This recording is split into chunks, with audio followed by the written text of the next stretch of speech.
Boa noite, igreja. Que a graça e a paz do nosso Senhor Jesus estejam com todos. Irmãos, estamos aqui em mais um culto e muito grato a Deus por ter nos sustentado até aqui, né? Já estamos aí em julho e devemos dar graças a Deus por estar cuidando da igreja, por estar atendendo nossos pedidos nos grupos. Graças a Deus nós estamos vendo Deus intercedendo por nós. Irmãos, nesse momento, nesse início de culto, quero convidá-los a abrir a Bíblia de vocês no livro de João, capítulo 3, versículo 16. Um texto muito famoso entre nós, muito usado também para evangelizar, mas também que tem uma grande importância e vale a pena a gente dar uma estudada e uma leitura e ouvir esse texto falando conosco mais uma vez. Então, irmãos, gostaria de abrir com vocês em João, capítulo 3, no verso 16, que diz assim: Porque Deus tanto amou o mundo, que deu o seu Filho unigênito, para que todo que nele crê não pereça, mas tenha a vida eterna. Irmãos, passagem muito, mas muito rica, uma passagem que fala que Deus nos amou. Deus nos amou, irmão.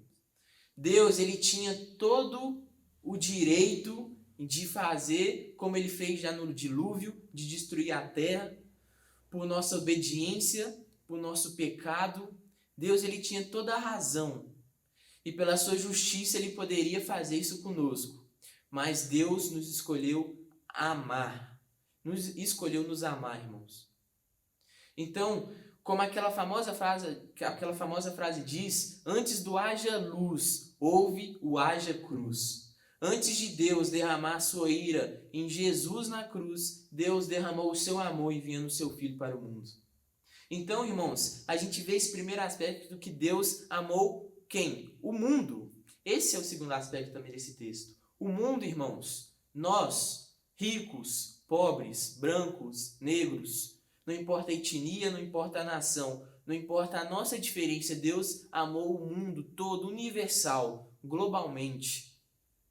Então, é importante frisar também que Deus nos amou, mas não amou já nós como hoje estamos crentes no caminho, andando em santidade, vivendo pela sua graça, em obediência. Não, Deus amou o mundo, aqui o mundo é no sentido que nós ainda estávamos em rebeldia contra Deus, em desobediência. Nós ainda éramos, irmãos, aquelas pessoas que viravam as costas para Deus. Quando aquele crente chato, quando nós pensávamos, né, chegava para nos evangelizar, quando ainda éramos aquela pessoa que virava as costas para Ele. Deus nos amou nesse estado de desobediência. Irmãos, o texto segue falando que Ele enviou quem? O seu Filho unigênito, Jesus. Jesus, que é a exata expressão de Deus Pai. Jesus que também é divino, é Deus, com toda a sua glória, Deus Pai o enviou para ser o servo sofredor, o rebaixou para o nosso estado, para o nosso patamar. Então Jesus foi enviado por Deus. Jesus, ele foi o nosso sacrifício perfeito para perdão dos nossos pecados. Assim como no Antigo Testamento o animal servia para perdão e purificação dos pecados do povo, Jesus, ele foi o cordeiro imolado por Deus, o cordeiro que também morreu. E por seu sacrifício somos perdoados dos nossos pecados, do seu sangue somos lavados dos nossos pecados. Somos purificados de nossos pecados. E aí, irmãos, o texto vai falar que todo aquele que crê. Então, irmãos, se você crê nessa mensagem que eu estou dando essa noite, se você tem uma fé nessa mensagem, não importa se sua fé é grande, se sua fé é do tamanho de um grão de mostarda, se você confirma no seu coração essa mensagem, se você acredita e se apega que dessa mensagem do Evangelho, dessas boas novas, que Cristo foi o nosso sacrifício, que Ele, pelo seu sacrifício, somos perdoados dos nossos pecados. Se você tem essa sede, essa fome de Deus, se você crê nessa mensagem, eu tenho uma coisa para te dizer, que o texto aqui termina. E o texto vai terminar assim: pois todo aquele que nele crê não pereça, mas tenha a vida eterna. Então, irmãos, se você crê nessa mensagem de hoje, pode ter a certeza que nós não vamos passar uma eternidade separados com Deus. Muito pelo contrário, nós passaremos a eternidade face a face com Deus, contemplando a sua face eternamente. Deus, ele nos tira da escravidão do pecado e traz para a liberdade da sua graça. Ele nos tira das trevas e nos leva para a luz. Então, se você crê nessa mensagem, tenha certeza disso, que nós não pereceremos, mas teremos a vida eterna. Então, eu quero falar para você que ainda não conhecia esse evangelho, que ainda não conhecia essa mensagem da cruz. Eu quero te convidar a você crer nessa mensagem, a arrepender dos seus pecados e seguir a Cristo. E também quero falar para você que já crê nessa mensagem, que é apegada a ela, que se entregou a Cristo, que você tenha certeza que Cristo, que Deus nos ama e Ele não nos abandonou. Por mais que estamos em um momento difícil hoje, Deus, Ele continua nos amando, como Ele prometeu para os discípulos antes de Ele se ascender aos céus, que Ele não os abandonaria e derramaria o seu Espírito a eles e estaria com eles até a consumação dos séculos e dos séculos. Então, irmãos, essa é a mensagem que eu quero deixar para vocês nesse início de culto. E, irmãos, eu também quero te convidar a, nesse momento, tirar um momento de oração, que oremos a Deus para aquelas pessoas que ainda não são alcançadas por esse evangelho, que ainda não foram alcançadas. Vamos orar nesse momento para que a igreja do Senhor se mova em evangelização. Não é porque estamos em quarentena, nem porque estamos em isolamento social, que não significa que nós paramos de evangelizar. Muito pelo contrário, nesses momentos de crise, a igreja cresceu muito e teve muitos adeptos e teve muitos avivamentos. Por quê? Porque a igreja se moveu, porque a igreja começou a pregar o evangelho, que preguemos o evangelho. Porque, irmãos, pior que morrer de coronavírus ou de qualquer outra doença é viver uma eternidade sem Cristo. Pior que o coronavírus, irmãos, é viver uma eternidade sem Cristo. Se pelo menos tem um irmão ou irmã que morreu, seja qual for a doença, mas a gente sabe que essa pessoa esteve com Cristo, a gente tem um consolo e uma esperança no nosso coração. Mas pior é aqueles que estão nos hospitais, aqueles nossos parentes que ainda não conhecem essa mensagem e estão padecendo. Então, que evangelizemos e que preguemos essa mensagem, amém? Vamos orar então.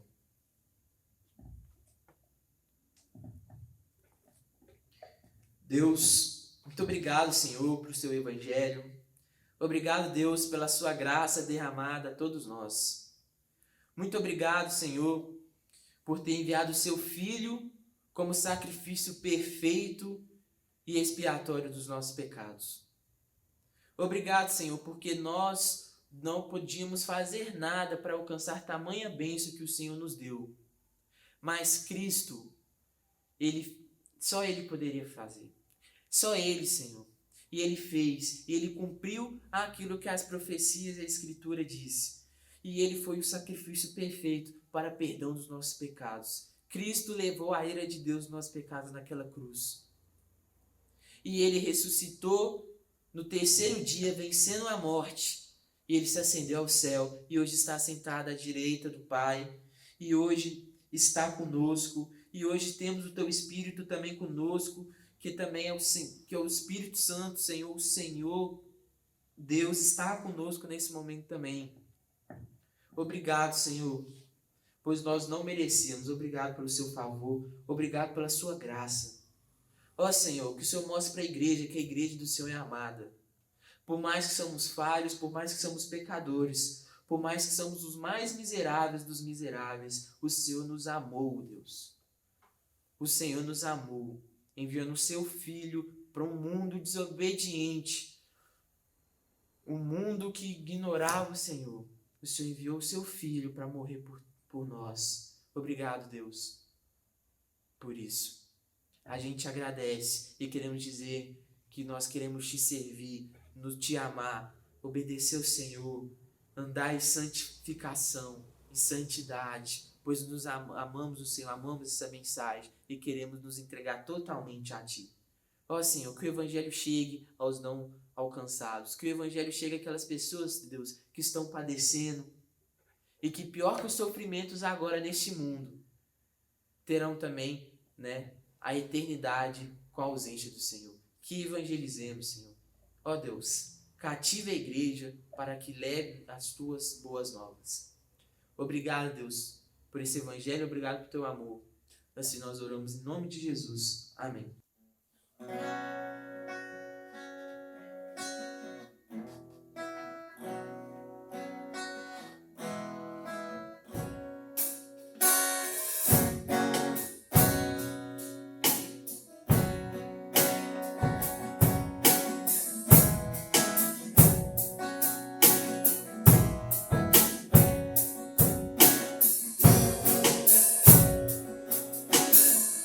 Confesso a ti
teu sangue leva-me além a todas as alturas, onde ouço a tua voz, fala de tua justiça pela minha vida.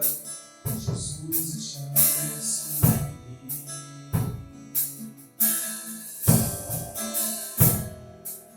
Tua cruz mostra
Irmãos, agora, nesse momento, né, quero convocar a igreja a tirar um período para fazer um momento de oração agora. Então, irmãos, quero te convocar, você aí na sua casa, a fazer um momento de oração. E eu quero pedir, irmãos, para que vocês orem pela igreja. Né? A gente está aí no nosso momento em uma campanha de um relógio de oração. E sabemos que semana após semana, dia após dia, os pedidos, eles aparecem, só crescem. Então significa que temos que orar cada vez mais e mais. Então, irmãos, eu quero te convocar nesse momento a estar orando, a estar intercedendo a Deus pela igreja, pelos pedidos dos irmãos, aí já no nosso relógio de oração, pelas necessidades dos nossos irmãos, pelos aqueles irmãos que estão passando um momento também difícil, de sofrimento, alguma coisa aconteceu em sua família, em sua saúde. Vamos pedir também em prol dos nossos irmãos que estão passando um momento difícil nesse momento. Pedimos também para os irmãos que estão procurando uma oportunidade também de emprego, os irmãos que estão em busca de uma renda para que possa, né, ter o seu sustento, e os outros diversos pedidos que sabemos que tem em nosso meio. Então, irmãos, vamos orar pela igreja. Lembre de um pedido, fale com Deus nesse momento. Talvez você não lembre de nenhum, mas fala com Deus que Ele sabe o que a nossa igreja precisa. Então, oremos a Deus, irmãos, em prol da igreja.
Senhor eterno Pai, Todo-Poderoso, Senhor, nesse momento aqui, queremos te pedir, ó Pai, pela igreja em Vila Pinho.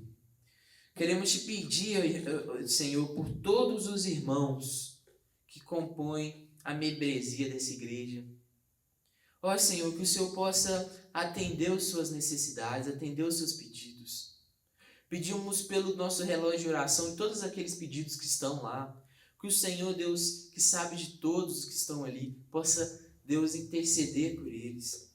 Possa intervir, Deus, em cada um ali.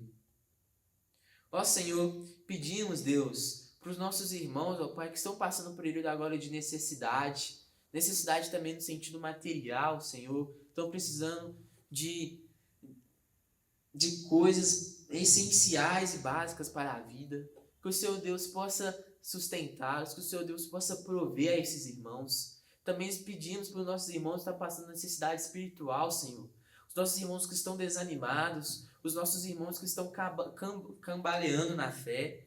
que estão se desviando, que estão se afastando, que estão se esfriando. Ó Senhor, que o Senhor resgata esses irmãos, que o Senhor, Deus, possa trazer eles de volta, Deus, ao aprisco. Que o Senhor possa trazer de volta, Deus, aos seus cuidados, ao seu amor, Deus. Que o Senhor, Deus, possa, Deus, trazer um avivamento, um renovo para a vida desses irmãos, Senhor. Em nome de Jesus, que o Teu Espírito possa, Deus, fazer com que esses irmãos abram seus olhos novamente e sigam o Senhor e não se afastem, mas busquem o Senhor incansavelmente, Deus. Pedimos, Deus, para esses irmãos com essas necessidades. Pedimos pelos irmãos que estão passando por algum sofrimento, Senhor. Pelos nossos irmãos, né, que estão passando algum sofrimento na família, em sua casa, que estão com problemas também de saúde. Que o Senhor, Deus, possa trazer ali, né, alívio. Que o Senhor possa, Deus, né, ajudá-los e consolá-los nesse momento, Senhor, em nome de Jesus. Ó Senhor, nós pedimos para a Tua igreja, que a Tua igreja continue caminhando firme na fé, que a Tua igreja continue caminhando obediente ao Senhor, que a Tua igreja continue caminhando em comunhão, Deus, que a Tua igreja continue caminhando em amor ao próximo, e orar pelo próximo, orar e atender, né, os irmãos que estão também passando por necessidade. Que a Tua igreja, Deus, continue sendo sustentada pela Tua graça. Hoje e sempre nós oramos. Amém.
Chegou a hora de brilhar.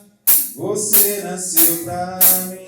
Eu ouço filho meu. Chegou a hora de brilhar. Você nasceu pra mim.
noite, igreja. Muito bom nós podermos estar mais uma noite cultuando ao Senhor juntos com nossas famílias. Quero louvar a Deus pela sua vida, você que tem participado das nossas atividades, você que mesmo no tempo de distanciamento tem estado junto conosco, né? Nós como igreja juntos. Quero louvar a Deus pela sua vida. Eu quero convidar você a abrir a sua Bíblia no livro de 2 João. Mais pro finalzinho da sua Bíblia. Então você vai pegar aí Apocalipse, voltar a Judas, 3 João e 2 João. O menor livro da Bíblia. E nós vamos ler esse texto e tentar extrair dele alguns princípios para a nossa vida e para a nossa caminhada. Então, abre sua Bíblia em 2 João. Não tem capítulo, então é capítulo 1 mesmo. Nós vamos ler os 13 versículos dessa carta, escrita pelo apóstolo João. Olha o que a palavra do Senhor nos diz. O presbítero, a senhora eleita e aos seus filhos, a quem amo na verdade. E não apenas eu os amo, mas também todos os que conhecem a verdade. Por causa da verdade, que permanece em nós e estará conosco para sempre. A graça, a misericórdia e a paz da parte de Deus Pai e de nosso Senhor Jesus Cristo, seu Filho, estarão conosco em verdade e em amor. Ao encontrar alguns dos seus filhos, muito me alegrei, pois eles estavam andando na verdade, conforme o mandamento que recebemos do Pai. E agora eu lhes peço, Senhora, não como se estivesse escrevendo um mandamento novo, mas o que já tínhamos desde o princípio, que amemos uns aos outros. E este é o amor, que andemos em obediência aos seus mandamentos. Como vocês já têm ouvido desde o princípio, o mandamento é este, que vocês andem em amor. Versículo 7. De fato, muitos enganadores têm saído pelo mundo, os quais não confessam que Jesus Cristo veio em corpo. Tal é enganador e o anticristo. Tenham cuidado para que vocês não destruam o fruto do nosso trabalho. Antes sejam recompensados plenamente. Todo aquele que não permanece no ensino de Cristo, mas vai além dele, não tem Deus. Quem permanece no ensino tem o Pai e também o Filho. Se alguém chegar a vocês e não trouxer esse ensino, não o recebam em casa, nem o saudem, pois quem o sauda torna-se participante das suas obras malignas. Tenho muito o que lhes escrever, mas não é meu propósito fazê-lo com papel e tinta. Em vez disso, espero visitá-los e falar com vocês face a face, para que a nossa alegria seja completa. Os filhos da sua irmã eleita lhe enviam saudações. Vamos orar ao Senhor agradecendo pela sua palavra. Pai, muito obrigado, Pai, porque nós temos a oportunidade de, como igreja, nos reunirmos, orar uns pelos outros, louvar ao Senhor com cânticos tão maravilhosos. E Deus, ouvir da sua palavra. Deus, que o Senhor possa falar com a gente aqui nessa noite, que o Senhor possa falar com a gente como igreja, mas também como indivíduos, como cristãos, como discípulos de Jesus. Que nós possamos sair, Deus, edificados desse tempo pela sua palavra. É a oração que fazemos em nome de Jesus. Amém. Irmãos, como eu disse, nós estamos diante da menor carta da Bíblia, ou melhor, do menor livro da Bíblia. E aqui João está escrevendo para uma igreja, na qual ele chama de a Senhora Eleita. É muito provável que ele tenha dito isso, né, chamar de a Senhora, porque talvez era uma igreja que estava em um possível contexto de perseguição. Então ele usa desse estilo de linguagem ali para evitar algum problema, né? Você não identifica o destinatário da carta para não denunciar aqueles irmãos que se reuniam ali. Então ele diz a senhora eleita para privar aqueles irmãos de uma possível perseguição. Só que é muito interessante, porque imagina a sua situação, você não quer usar muitas palavras. Então, possivelmente, você escolheria aquilo que seria de mais importante e de mais vital para dizer para aquela igreja. É interessante ver que João, aqui se observar o versículo 4, que ele se alegra porque aqueles irmãos estavam andando na verdade. Ou seja, era uma igreja que estava caminhando bem, que estava caminhando na verdade. A gente vai ver um pouquinho sobre isso. Mas o que em poucas palavras o apóstolo João tinha que dizer para aquela igreja? Ou seja, parece que aqui nessa carta nós encontramos coisas que são fundamentais para a gente, como igreja e como discípulos de Cristo, como seguidores de Jesus. É como se, imagina hipoteticamente, né, que eu viesse a sair e fazer uma longa viagem, nem estar fora, não estar mais com os irmãos, e eu tivesse que usar um pouquinho só um pedacinho de papel para escrever o que era de mais fundamental para os irmãos. Parece que é isso que nós temos aqui. O que é fundamental para a nossa vida como discípulos de Jesus, como cristãos, e o que é fundamental para a nossa vida como igreja? O que não pode faltar? E nós vamos ver sobre isso nessa noite. O que a gente deve fazer? O que nós não podemos deixar de fazer na nossa caminhada? O que é vital para a nossa caminhada como igreja? E o que é vital na nossa caminhada como discípulos de Cristo? Independente do que aconteça, independente das mudanças, independente, né, se o líder foi e chegou outro líder, independente se alguma coisa mudou na sua vida individual, o que não pode faltar para essa igreja e o que não pode faltar para a sua vida? Nós vamos tentar extrair alguns princípios aqui nessa carta. O primeiro, nós observamos nos primeiros versos. Se você observar do versículo 1 até o versículo 4, João dá uma ênfase muito grande na verdade. E o que seria a verdade aqui? Muito nitidamente, a mensagem é Jesus, é o Evangelho. O próprio João já dizia, né, já escreveu no seu Evangelho sobre Jesus, dizendo que ele era o caminho, a verdade e a vida. Ou seja, a verdade aqui é a mensagem do Evangelho, e isso fica nítido. Só que vamos ver algumas coisas que João nos ensina sobre a verdade e a importância dela para a nossa caminhada. Olha só que interessante o que ele vai falar inicialmente, no início. Olha só, versículo 1. O presbítero, João, a senhora eleita e aos seus filhos, ou seja, essa igreja e a todos os membros dessa igreja, a quem amo na verdade. Primeiro, João declara o seu amor por aqueles irmãos e por aquela igreja, mas o amor de João era fundamentado na verdade. Ou seja, não é o amor que fundamenta o Evangelho, mas é o Evangelho que fundamenta o amor. E a gente vai ver um pouquinho isso mais para frente. Segunda coisa aqui que é interessante a gente observar, no versículo 2, por causa da verdade que permanece em nós e estará conosco para sempre.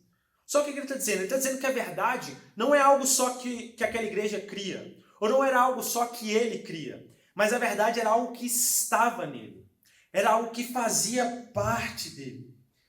Não é só um negócio que eu acreditei. Isso é interessante, irmãos, porque o Evangelho, a verdade do Evangelho que nós cremos, que é essa narrativa, né, de que Deus criou tudo bom, mas houve uma queda, o pecado corrompeu isso, e agora Deus está redimindo todas as coisas por meio do seu Filho Jesus Cristo, e ele enviou o Espírito Santo para aplicar essa obra em nossas vidas, e nós aguardamos a consumação dos tempos.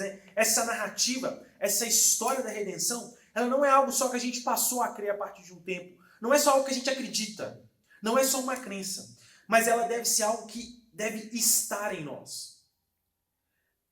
Ela tem que falar de algo que faz parte de quem nós somos. Ela agora faz parte da nossa identidade. Que é o que ele vai falar, que permanece em nós e estará conosco para sempre. Por quê? Não é algo só para esse tempo, essas verdades. É algo que vai ecoar pela eternidade. Olha só a importância da verdade em nossas vidas. Eu faço uma pergunta. O Evangelho, a verdade, é algo que diz sobre você, que está em você? Ou é algo que apenas você crê? Se você contar a narrativa do Evangelho para a maioria das pessoas, sobretudo aqui, vamos pensar no nosso bairro, Vila Pinho, a maioria delas vão dizer, eu creio. Mas a pergunta que eu digo é, mas isso está nelas? Isso está em você? Isso está em mim? A verdade, ela tem que estar em nós. Observa o versículo 3. A graça, a misericórdia e a paz da parte de Deus Pai e de Jesus Cristo, Filho de seu Filho, estarão conosco em verdade e em amor. Logo em seguida a gente vai dar um foco no amor, mas eu quero olhar aqui para a verdade. Olha só, a obra da Trindade, né? Graça, misericórdia e paz do Deus Pai e do Deus Filho, Jesus Cristo, eles estão conosco em verdade. Ou seja, fala sobre a obra da Trindade. A verdade fala sobre aquilo que Deus fez por nós, por isso que é tão importante. Né? E por fim, no versículo 4, ele vai dizer, ao encontrar alguns dos seus filhos, ou seja, alguns dos membros da sua igreja, dessa igreja, muito me alegrei, pois eles estão andando na verdade, conforme o mandamento que recebemos do Pai. Ou seja, olha só o que João está dizendo. Que a verdade não é algo só que a gente acredita, o Evangelho não é só algo que a gente acredita, ele está em nós, mas não é só o que está em nós. Porque ele está em nós, agora nós andamos nessa verdade. A nossa conduta, toda a nossa prática, a gente anda nessa verdade. Essa verdade agora ela se enraiza tanto em nós, que agora a gente começa a caminhar segundo ela. Olha só a importância da verdade. E aqui eu quero dizer a primeira coisa, gente, algo que não pode faltar para essa igreja, independente do que aconteça, e algo que não pode faltar na sua vida cristã, independente também do que aconteça. A verdade. Por isso nós precisamos sempre nos consolidar na verdade. Não só como algo que a gente acredita, mas como algo que faz parte de nós, como algo que norteia todas as nossas práticas e até a nossa prática de amor, como algo que norteia toda a nossa conduta, algo que a gente caminha nele, algo que a gente está nele. Né? É no caminho da verdade. Ela está em nós e nós caminhamos nela. Nós caminhamos segundo ela.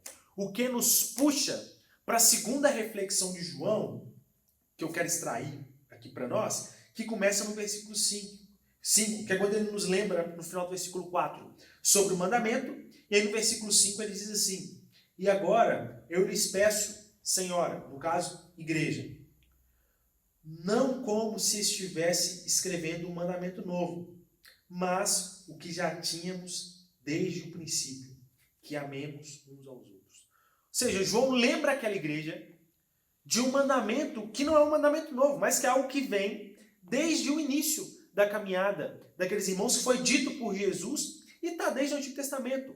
Que a gente pratique o amor, que a gente ame uns aos outros. E é interessante observar, né, que João é chamado do apóstolo do amor. Por quê? De todos os apóstolos, ele é o que mais trata da temática do amor nas suas cartas. E aqui não é diferente. Aí você pode virar para mim e perguntar assim, mas Lucas, ok, eu tenho que andar em amor segundo João. Agora, o que é amor para João? Ele explica para a gente o que é amor para ele aqui nesse texto. Este é o amor, que andemos em obediência aos seus mandamentos. Como vocês têm ouvido desde o princípio, o mandamento é este, que vocês andem em amor. Então, gente, parece que em João, o amor ele tem a ver com essa decisão de abraçar o que Deus quer que nós façamos. Ou seja, uma obediência à palavra de Deus. A gente só consegue praticar o amor com o próximo quando a gente obedece à palavra de Deus. Né? Nós vemos ali, sobretudo nos 10 mandamentos, né, aquilo que nós chamamos de 2 tábuas da lei. As tábuas que falam sobre o amor a Deus, são os primeiros mandamentos, e a segunda tábua que fala sobre o amor ao próximo, que é essa segunda parte dos mandamentos.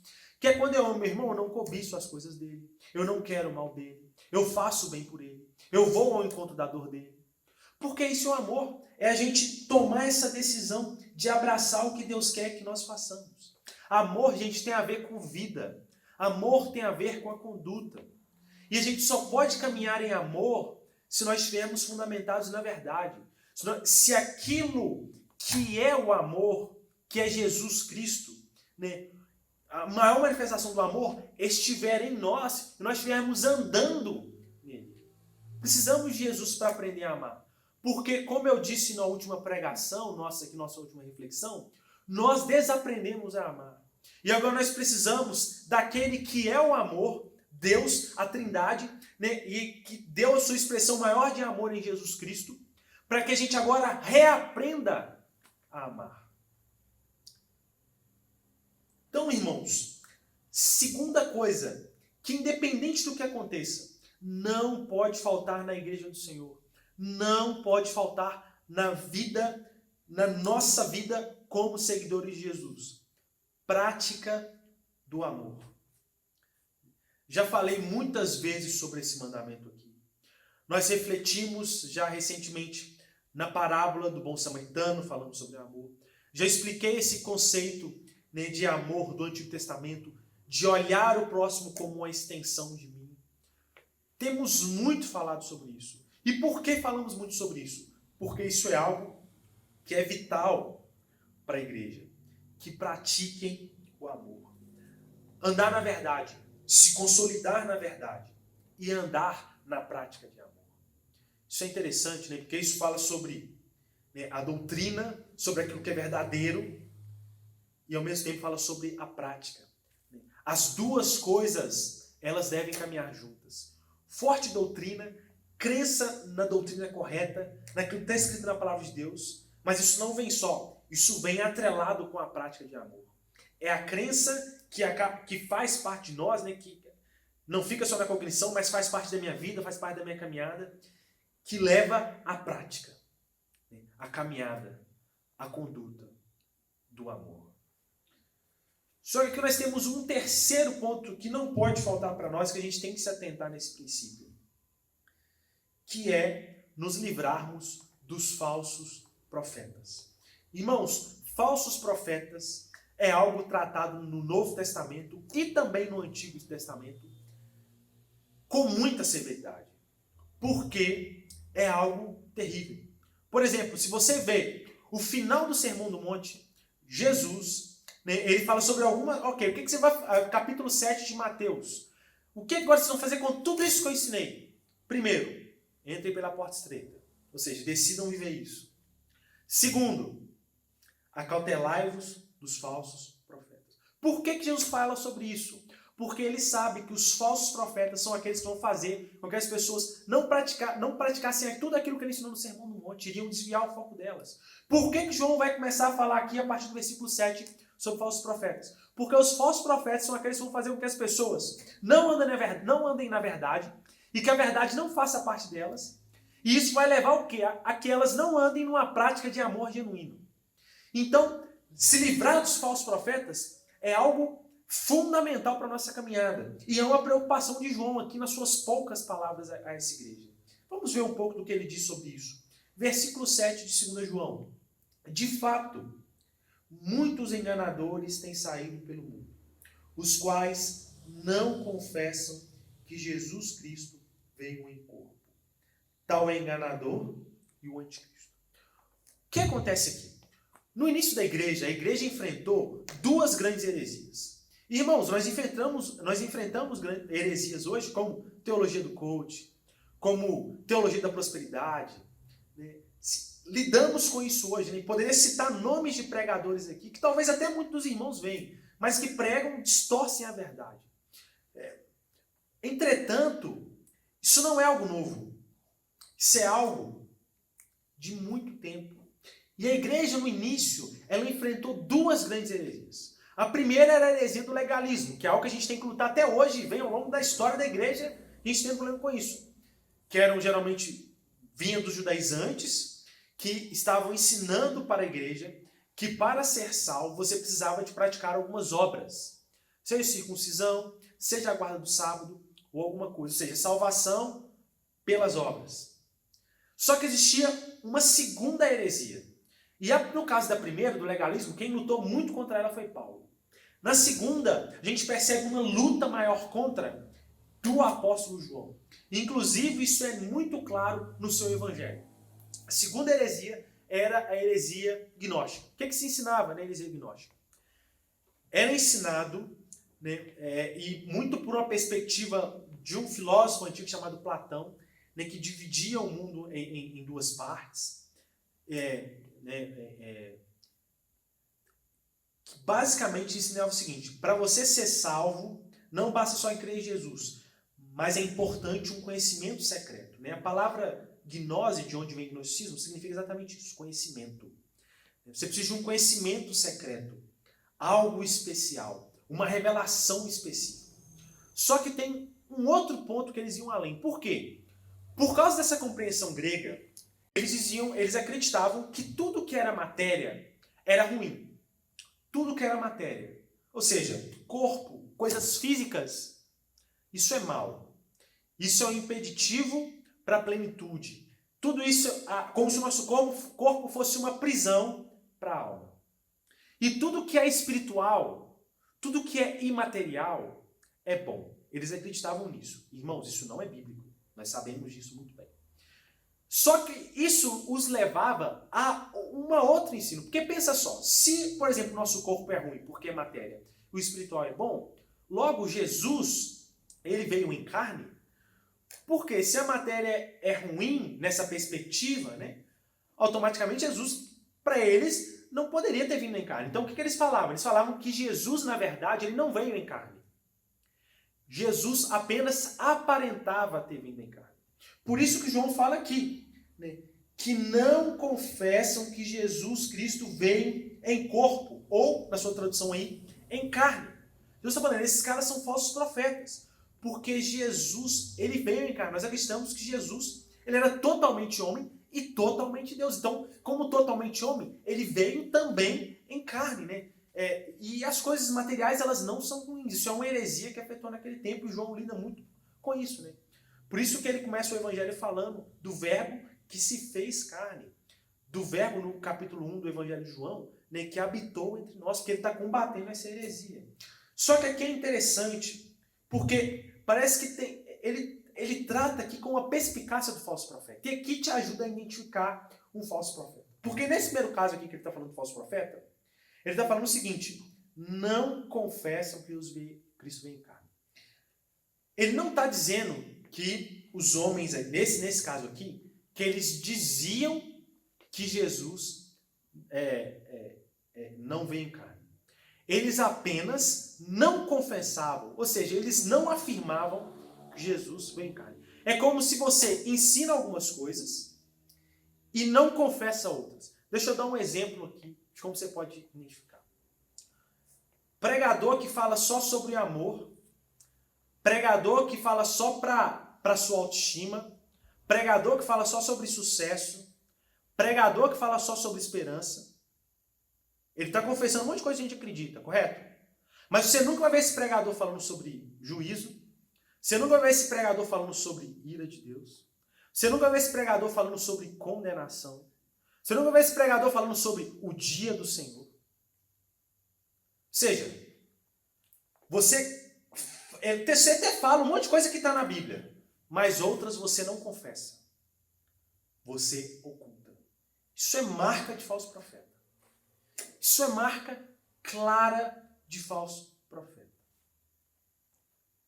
E ele vai comparar, né, dizer que eles são enganadores, e o anticristo, né, ele toma emprestado esse termo do anticristo, que é muito usado na Bíblia, para dizer o seguinte: olha, eles são contra Cristo, né? A ideia do anti aqui é de contra Cristo, ou então no lugar de Cristo. Ou seja, a ideia é que eles estão tirando Cristo do seu posto. Eles estão contra a mensagem do Evangelho. Por quê? Eles não confessam verdades básicas da palavra de Deus. Por mais que fiquem ocultos, né, tentam ser brandos, mas não confessam aquilo.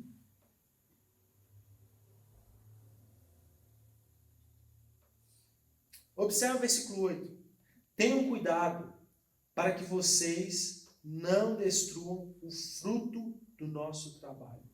Antes sejam recompensados plenamente. Ou seja, João está preocupado Porque esses falsos profetas, eles destroem o povo de Deus. E tudo aquilo que foi construído pelos apóstolos, pelos presbíteros, né, pastores daquele tempo, né, podia ser destruído por causa desses falsos profetas. Então ele demonstra sua preocupação. Versículo 9. Agora ele vai falar um pouco mais dos falsos profetas. Todo aquele que não permanece no ensino de Cristo, mas vai além dele, não tem Deus. Quem permanece no ensino tem o Pai e também o Filho. Ou seja, antes ele fala daqueles que só não confessam. Agora ele fala daqueles que vão além. Ou seja, eles ultrapassam aquilo que Cristo ensinou. É o que a gente vê em muitas das igrejas neopentecostais. Não estou falando dos pentecostais. Estou falando dos neopentecostais. Né? A Bíblia já diz para nós, como nós temos estudado nos profetas, que Deus é a nossa proteção. Que no Evangelho nós encontramos a proteção. Mas eles vão além da Bíblia. Então você tem que comprar uma campanha, pagar uma campanha tal. Você tem que comprar uma rosa aqui, comprar um símbolozinho ali. Ou seja, você vai além do ensino de Cristo. Você vai além do que Cristo está ensinando. E não, nós ficamos onde Cristo fica. Né? Aquela coisa, né, dessas grandes revelações, de Deus mostrou algo certeiro, e se você tem que fazer isso aqui. Calma, vamos ficar com o que Cristo ensinou, que está na sua palavra. A gente não precisa ir além dela. Eu acredito que Deus fala, mas Deus fala individualmente para cada um. Ele não torna isso doutrina para todo mundo. Experiência pessoal é diferente da palavra de Deus, que é para todo mundo. A Bíblia é suficiente para nós. A gente tem que ter cuidado com essas coisas que vão para além. Visão daqui, sonho de lá, cuidado com isso. Porque pode ser traço de enganador. Versículo 10. Se alguém chegar a vocês e não trouxer esse ensino, não o receba em casa, nem o salve, pois quem sauda torna-se participante de suas obras. Ou seja, aqui ele pode estar falando de duas formas. De fato, não receber na casa, em hipótese alguma, esses falsos profetas. Por quê? Porque naquele tempo, por um contexto muito específico daquele tempo, que quando você recebia alguém na sua casa, significa que você estava validando aquela pessoa. Então ele está dizendo, não receba na sua casa, pode ser nesse sentido, mas também pode ser no sentido de por quê, gente? Naquele tempo, sobretudo se essa igreja aqui fala de uma igreja perseguida, a reunião acontecia nos lares, né? Acontecia em ambientes restritos, dentro da casa. E se você recebe os falsos profetas, significa que você está trazendo na sua casa, significa que você está trazendo ele para ensinar no culto. Então o que ele está dizendo é o seguinte, olha, não validem essas pessoas, não deixem elas ensinar no meio de vocês, porque eles vão trazer destruição para vocês. E aí ele termina no versículo 2 dizendo que ele tinha muito para escrever, mas que ele esperava, né, ver pessoalmente aqueles irmãos para dizer pessoalmente. Ou seja, o que eu precisava falar para vocês de mais urgente eu já falei por aqui. Outras coisas eu trato pessoalmente. E ele termina dizendo que os filhos da irmã eleita, né, enviam saudações. Ou seja, essa irmã eleita, provavelmente a igreja que João estava, nesse momento onde ele escreveu isso aqui, e que os filhos dela, que são os membros, estavam mandando um abraço para aquela igreja, que nós não sabemos onde ela se localizava, mas nós sabemos que era uma igreja ali, que João tinha um carinho muito grande.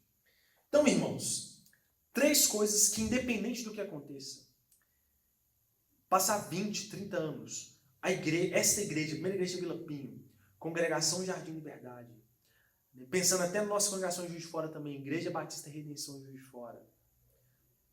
Você como cristão, como indivíduo, como discípulo de Jesus, você precisa fazer, primeiro, consolidar-se na verdade. Segundo, andar em amor. Terceiro, livrar-se dos falsos profetas. Isso é fundamental para qualquer igreja e não pode faltar em nenhuma instância. Vamos orar agradecendo ao Senhor por sua palavra.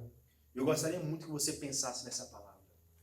Porque, irmãos, isso é fundamental para a nossa caminhada cristã. Algumas coisas podem ser até duras que foram ditas aqui, mas é porque são fundamentais. Vamos orar. Pai, rendemos graças ao Teu nome pela verdade do Evangelho que está em nós, na qual nós caminhamos.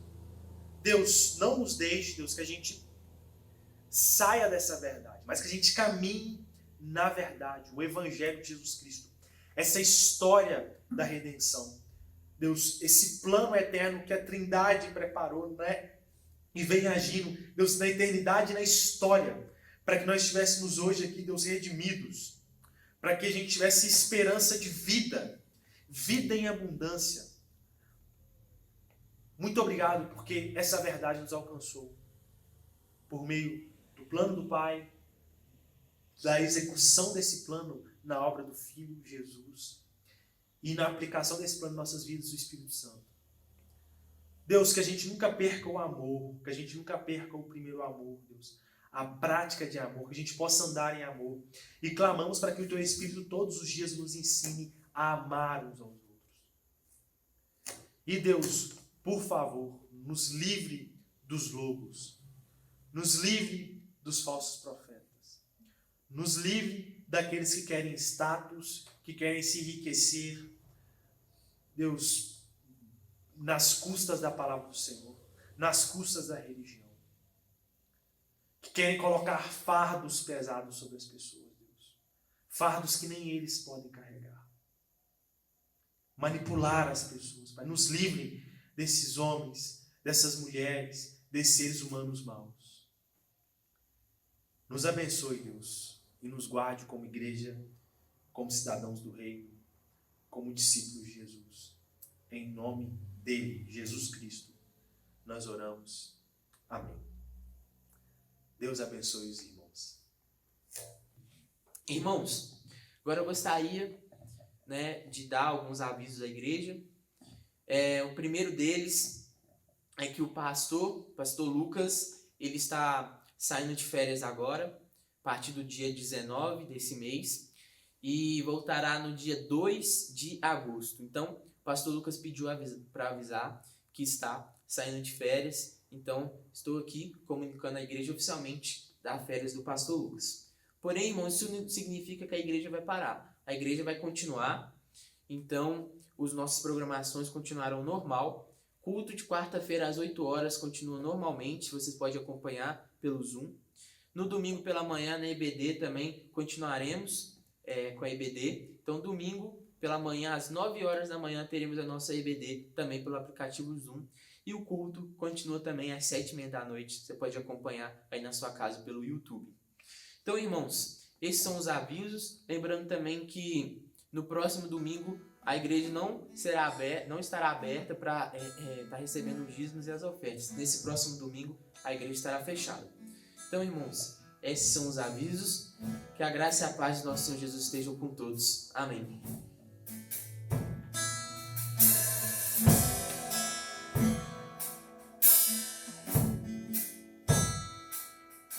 Eu sou